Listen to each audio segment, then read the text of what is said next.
श्रीशङ्करादिकृतं गजाननस्तोत्रम्। श्रीगणेशाय नमः।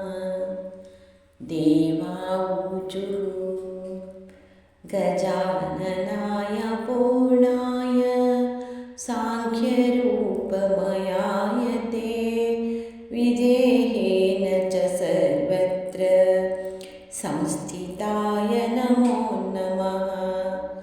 अमेयाय च हेरम्ब परशुधारकाय ते मूषकवाहनायैव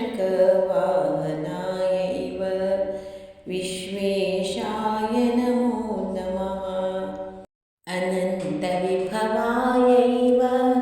परेशां पररूपिणे शिवपुत्राय देवाय गुहाग्रजाय ते नमो नमः। पार्वतीनन्दनायैव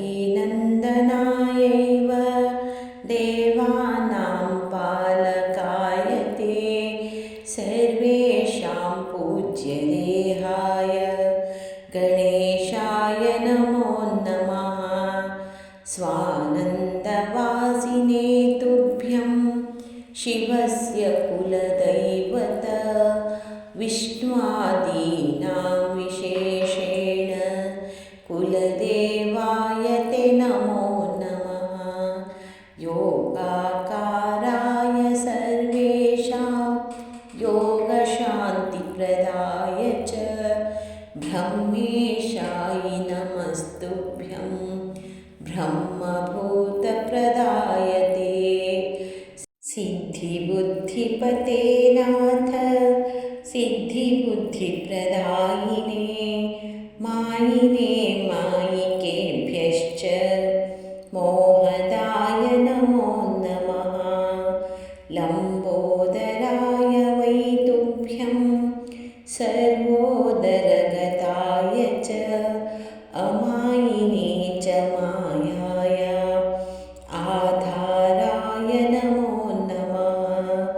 गजः सर्वस्य बीजं यत्तेन चिह्नेन विघ्नप योगिनस्त्वां प्रजानन्ति तदाकारा भवन्ति ते। तेन त्वं गजवक्त्रश्च किं स्तुमस्तवां गजानन। वेदादयो विकुण्ठाश्च शङ्कराद्याश्च देवपाः शुक्रादयश्च शेषाद्याः स्तोतुं शक्ता भवन्ति नः। तथापि संस्तुतोऽसि त्वं स्फूर्त्या त्वद्दर्शनात्मना।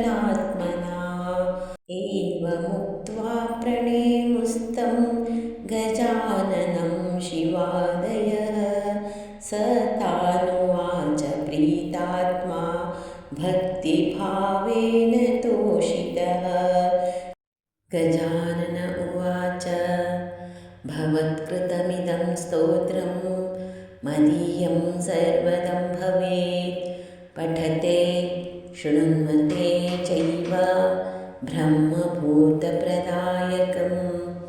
इति शङ्करादिकृतं गजाननस्तोत्रं समाप्तम्। ॐ तत्सत्। सर्वे जनाः सुखिनो भवन्तु।